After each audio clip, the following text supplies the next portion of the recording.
Welcome back to Strong Principles. My name is Larry Medina. I'm Rob Delacruz. I'm Zach Bragg. I'm Wendy Shafransky, and today we're going to have a discussion about nutrition and specifically the concept of if it fits your macros. So for those of you who have never heard of that, it's kind of a popular diet type craze that essentially you figure out how much protein, fat, and carbs you need in a day to hit a goal, whether it's building muscle, losing weight, maintenance, whatever, and then you can eat whatever you want as long as you hit those macro targets. So for instance, say you have 200 as your carb. So you can even eat rice, sweet potatoes, whole foods and hit that 200, or you could eat Pop-Tarts and things like that, because you know what, as long as you hit it, doesn't matter about the food quality. It's all about calories in and calories out. So that's just a little primer on what if it fits your macros means. Let's go around the room. What do you feel about that? So I like to push back on this one quite a bit because it was real popular a while ago, and there was quite a few local gyms that were kind of really promoting it quite a bit. But if you understand, first of all, it was based on research and science, and I don't know who science paid for this, but it wasn't good, because if you go ahead and you go to those foods and you use certain foods, they're designed to make you hungrier. So that sounds like a way harder deal. It's Kellogg's. Yeah, basically. Yeah. So if you go and you eat processed foods, highly processed foods, and you go ahead and you fit those into your macros, technically it can kind of work if you think of the calorie-based, calorie in, calorie out type of deal. And that's not how it exactly works. But they're designed to make you more hungrier. So how are you're just not, you're making your job harder to try to deal with them. One of the keys is trying to be satiated. Mm-hmm. So you want to eat foods that kind of keep you full, not foods that are going to make you hungrier and don't want to draw back to it. And then you have to mentally kind of deal with that. I think a big reason this got so popular is, the scale. So calories in, calories out. If you're in a calorie deficit, you're going to lose weight. And so if I just hit those calories, doesn't matter what it is, I'm going to see the scale go down. And maybe, but what are some of the negatives? So like Rob said, eating these foods that are processed, not whole foods that are not good for you, you're going to be hungrier. There's an effect on your gut health. There's inflammation. And then there's also, there's an actual effect to muscle quality, which we can talk about more, but there's some intramuscular fat that occurs. And so, we're all an advocate for making sure that you fill your calories, your macros with whole foods. Yeah, I agree with the scale, right? Because that's very, I don't want to say deceiving, right? But it'll definitely give you confirmation bias. But the other thing too is I feel like it's popularized a lot in shows like The Biggest Loser, right? Not to say that they don't give them good nutrition, but I would hear Jillian Michaels say it all the time. It's calories in, calories out. That's the bottom line, right? And so other influencers definitely are driving that message. And so I could see why that is very popular. Yeah, and technically calories in, calories out. You're in a calorie deficit, you're gonna lose weight. But the quality of the calories matter a lot. And another problem with that was that a lot of people that are promoting it were notorious for doing performance enhancers. And so that doesn't make you the same as a normal person that's just trying to eat, right, and trying to do the same thing. That gives you a lot more leeway. So I just wanted to throw that out there too. Yeah, the one positive I feel is when you do eat outside of the whole food plan, which happens to all of us because you go to a party or you are on vacation or you're traveling, and it shows Saturday or every Saturday. But if you're logging your food and this was a really fatty meal that I ate out, then you can kind of adjust it later on so that you can. So it shows that you don't have to just give up if you have a bad meal. Things can still work. So that's a positive message because nobody is expected to be perfect all the time with their food, and it's honestly, you need a little break. You need a little fun. You need to socialize, that sort of thing. So yeah, that was the positive of it. But then people, of course, took it to the extreme of, I can eat Pop-Tarts, gummy bears, all these things. Even people were doing a lot of Sour Patch Kids and gummy bears pre-workout, for quick glucose. But it's just, with anything, it kind of gets out of hand. Yeah, because even I remember the Zone Diet, right? With the Zone Diet, I think he even lists out a Twinkie for what you could put as a zone, and it's just another version of the macros, right? It was yes.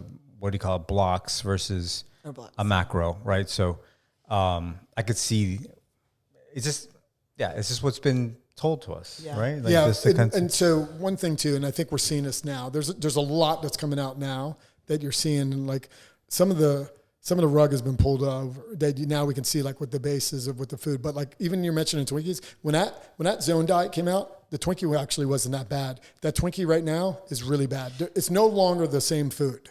Yeah, Rob has sent me some graphics of a Twinkie in the 60s was made of basically banana, milk, sugar, and something else. Whole cream. Yeah. Today, it looks like, I mean, it's a science experiment for sure.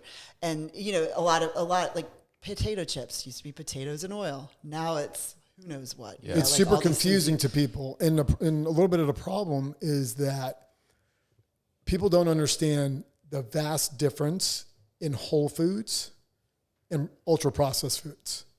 They're not close anymore. At one point in time, they were closer.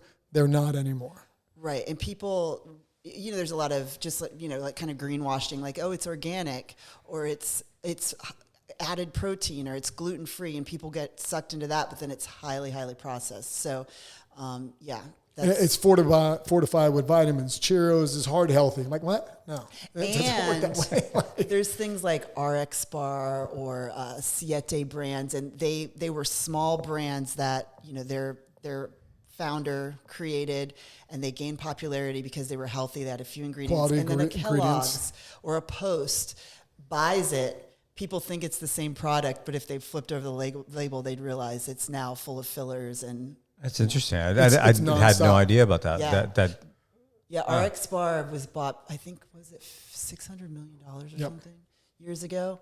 And he, you know, it used to be just dates and egg whites. I think it's still pretty clean, but, you know, he used organic eggs before, and now they're not, you know, using free range. So they're going to cut costs where they can and kind of dupe the consumer into thinking it's the same product it's always been. So you just always have to read labels. Yeah, not that you're not never going to eat processed foods. You just need to understand, like, there's a vast difference in whole foods and processed foods. Even decent ingredient processed foods, there's still a big difference in it.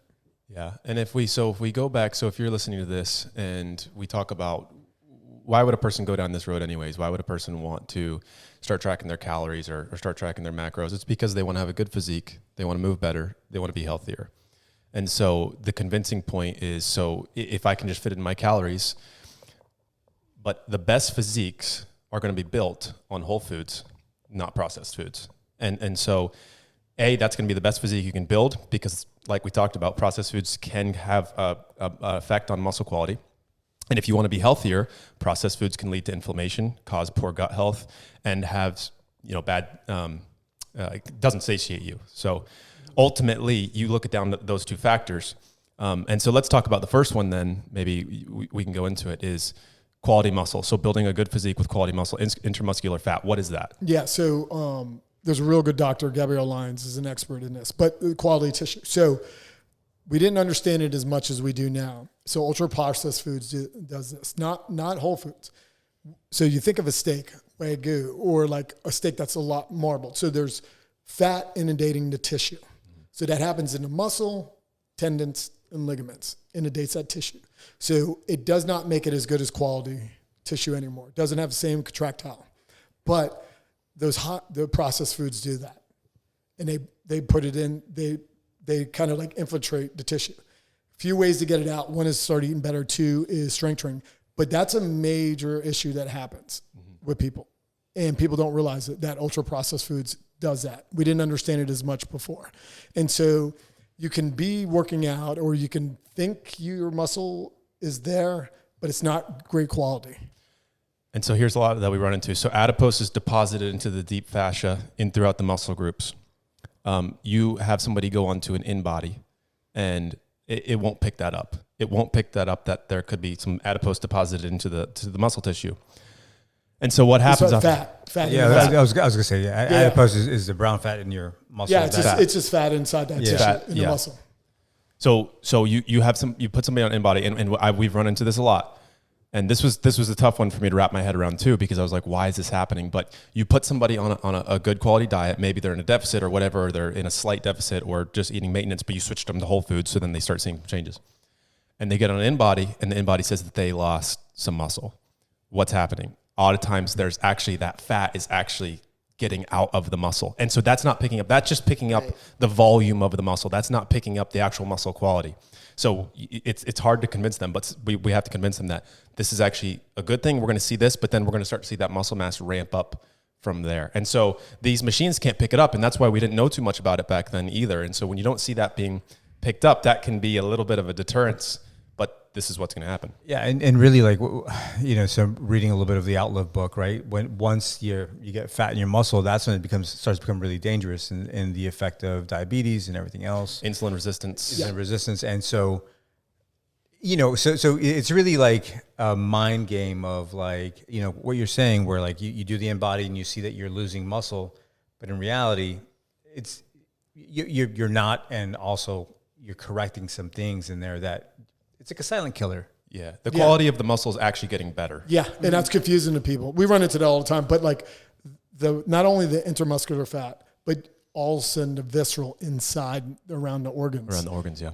Like whole foods, you don't get very much of that. But ultra processed foods, you get a lot of that. And that's a tough one to get rid of too, because now it's all underneath. And to get rid of that, it's the same thing. Got to get strength train, some conditioning, quality food, all those. And that visceral fat's a really dangerous one, again, because to your point, insulin resistance starts to occur. There's some metabolic issues. It can obstruct muscle growth pathways. And it's the same thing with the fat in the muscle. And so really dangerous. It can cause some issues. Again, just that's why we advocate for whole foods. It negates these things. And this is why you'll see like a skinny person with high cholesterol. Yes. Yeah. It's a skinny fat. So their tissue, even though they're skinny, their muscles inundated with fat. So they don't have good quality tissue at all. And we used to think like really heavy people, well, because they were carrying around all that weight, they had a lot of muscle underneath. Now they have less, actually, way less than people realized. Yeah, it's the opposite of what we thought. And once those scans started coming out. But Wendy, talk about the 500 extra calories a day between ultra processed and whole foods. Yeah, so no, the NIH did a study where it was thousands of people, but they gave them the two groups the same macros, and so same calorie count, basically. Yeah, one could eat whole foods, one could eat anything they wanted. The ones that were on the highly processed diet ended up overeating about 500 calories a day. So in 2 weeks, they gained a couple pounds. Yeah, so they let them eat until they were full, basically. That's what it was. Right. Well, they matched their macros, but you know, and here's what you need to eat. But if you're hungry, eat more. Yep. That hunger response is, you know, always happening. Scientists literally created these foods. They want you to keep eating the Lay's chips. You can't eat just one. I mean, that's by design. Hey, so Larry, they're 500 more calories a day they're eating, okay? Then they switched them, the people. Same thing happened, bam. The other people started eating 500 more calories a day. So once the jump into it is like, once you start processing food and taking membranes away and start like adding some things to it and preservatives, it no longer goes through the body and gets utilized as energy the same as regular food, whole food does. And you get to eat so much more volume of whole foods. Like, if I put 4 big baked potatoes in front of you, could you eat them all? 4? I wouldn't want to. No, you wouldn't eat right. You wouldn't be able to. But could Right. you eat a bag of chips? Oh, 100%. Okay, it's the same Same amount. thing. There's 4 potatoes in that bag of chips, but you're never going to eat the 4 potatoes. Larry, you eat 4 potatoes, you ain't eating a potato for a month. Right. Like, Right. Because at the end of the day, right, you're eating it, and it's a palate fatigue. It's a slower process of palate fatigue. So food's designed to have palate fatigue. All foods do that. Right. Yep. Even That's an fruit. interesting concept. Yeah. I didn't Even think about fruit, same thing. But the foods that don't have that, the scientists have figured out how to hijack mechanisms in your body. And there's a reason they're doing that. Yeah. Sell more, ultimately. And there's also something called the thermic effect of food, which is basically your body it digests and burns more calories on whole foods than it does on processed foods. It doesn't digest that as well. So that's another reason, sticking to whole foods is so important too. Yeah. So it's like protein takes the most thermogenically. And then the other. So if you're eating like a high processed, ultra processed food diet, and then you're eating whole foods, it can be up to a couple hundred in a day almost in calories just from your body trying to digest it. But also with the foods, when you go ahead and you look at it, it's not, if you took 2,000 calories, because the calories in and calories out, Okay. So both of them are 2,000 calories. One's ultra processed, one's whole foods. I'm sorry. It's just not the same thing. Technically, from it, what everyone says, you should end up in the same place. This weight should be the same, everything. It's not. We know that now. It's just not. It's the quality of food that matters a lot. 100%. Yeah, that makes sense. And you're getting fiber too. That was one thing we didn't. Fiber is like so important. And we don't get enough. You're not getting it in processed foods. Yeah, it's a fiber, insulin spike, all that. So if you took fruit, so if you took fruit and you ate an apple, you're going to have a little bit of a spike. You go ahead and you grind it up, blend it, you're going to have a pretty good spike. You juice it, that spike. So it's like it's showing you different levels of process. So now you go and add a bunch of stuff to it, some kind of preservatives. Now we're just talking all kinds of things going on. Yeah, no, I can definitely see that, right? Because like you can drink 2 apples, right, really quickly, Easily. or maybe even 5 apples, Right.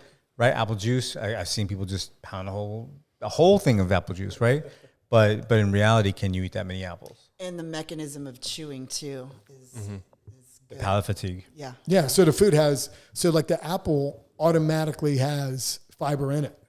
It has the membrane of the skin, the membrane of inside of it. So all those go through your system and they regulate blood sugar a certain way.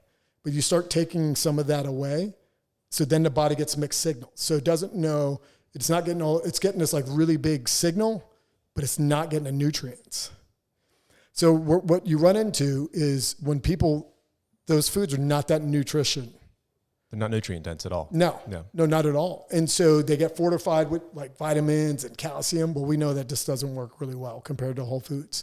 The best thing is it's about an 80-20 because you know you're going to eat them. Like I'm not telling you not to eat them. Yeah. Well, and that's another thing too, is you're going to have 80-20 is a perfect idea, or 90-10 or 85-15, whatever it is.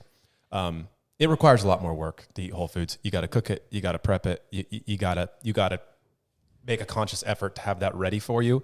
And processed foods are so much easier to get to. Just grab a bag and have it ready to go. Grab a bar and have it ready to go. Whatever it is, go through a drive-through somewhere and get something quick. So it requires a lot more time and effort, but it's going to be much more well received on your body, and especially in the long term. So that's another reason too why people tend to get away from it. But if it fits in your macros, doesn't necessarily mean eat it. No, and none of us are saying not to eat processed foods, but when you go into it, the processed foods are just designed to make you hungrier. So that's just going to make it harder to stay within a caloric balance. If you go to the movie theater and see Rob, you're going to see a bag of Reese's Pieces in his lap. And a Coke Zero. Yes. Big bag. Yes. Same with me. Yeah, I would do the same. And I'm happy. I'm happy as could be. But again, Although no, it'd be an icy for me. It'd be nice. That's the only time that I go like full test Coke. I'll be like, I'm gonna get an icy Coke. Yeah. And there's nothing wrong with that.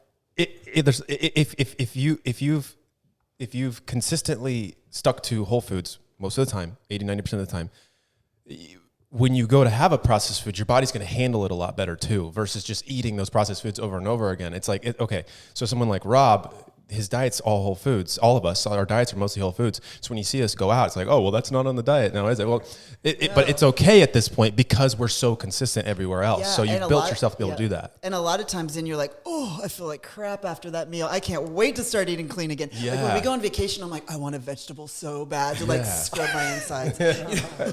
That's never happened to me. We'll get you there. But so that response changes when you're eating whole foods and you go to processed. Your response is much different than versus somebody who's just constantly eating processed foods. They don't even get that response anymore. Just that signal's gone. So they don't even know how bad they're feeling. Oftentimes they're feeling so bad, and so then you start to feel better. You know your quality's a lot better of food. You start to feel a lot better, and you realize how bad they are for you when you go back to them. That's a great point. Yeah, for sure. Yeah, and I think to like kind of wrap it up, it's just pay attention to the food labels. The food is no longer what it once was. So you got to really pay attention to it. There are better processed foods that have better ingredients. Obviously pick those. Whole foods is always first. Make that the base. And you kind of can't go wrong if you do that. Mm-hmm. Perfect. All right. Excellent. Thanks, guys. This has been Strong Principles.